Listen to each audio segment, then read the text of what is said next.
Several things became abundantly clear to Amelia the farther she and Tavis traveled from London. For one, she was not as good an equestrian as she had thought. Every muscle in her body ached, and she groaned as her bottom jostled about in her saddle. Since their late-night escape from London, Tavis had ridden hard, insisting he wanted as much distance as possible between him and her father. Shifting on her saddle, she winced as tender muscles protested.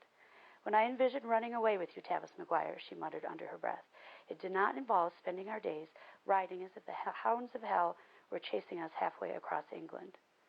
Secondly, Tavis had taken to treating her more like a soldier in the army than like his affianced bride, a fact that particularly rankled with her.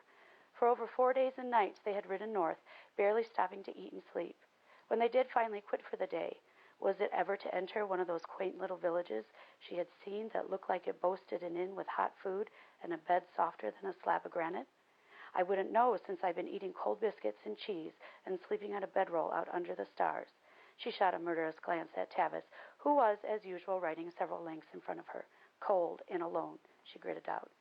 "And your conversation, Mr. McGuire," Amelia continued in a high sing-song voice, while batting her eyelashes, "so sparing with your words, so terse in your commands." She waved her hands in front of her face as though she were near to swooning.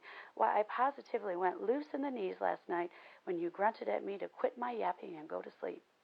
That made her smile, and she thought wickedly on how that little altercation ended, when she had refused to stop talking. "What are you grinning at?" Tavis asked, startling her out of her thoughts. Somewhere during her musings he had slowed his mount, and now was trotting next to her. "How's your hand?" she asked, unable to resist poking fun at him, especially when all day he had been treating her like she had the plague. He flexed his right hand and glowered at Amelia, who was doing her best not to laugh out loud. "It hurts like the devil, you wee hellion." At Tavis's outraged expression, she gave up and laughed loud and long for the first time in days. "You big bully serves you right. Weren't you ever taught any manners?" he wondered in exasperation. "Didn't anyone ever tell you it's very unladylike to bite someone? I must have been sick the day my governess was reviewing that particular lesson." She thought he would ride ahead again and leave her alone to stew by herself, but this time he stayed.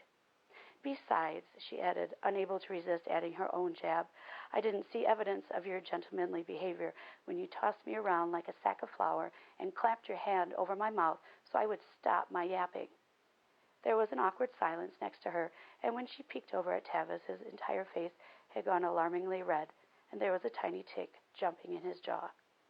"I wonder, are you embarrassed because I called attention to your lack of manners toward me during our journey, or are you simply resisting the urge to throttle me?"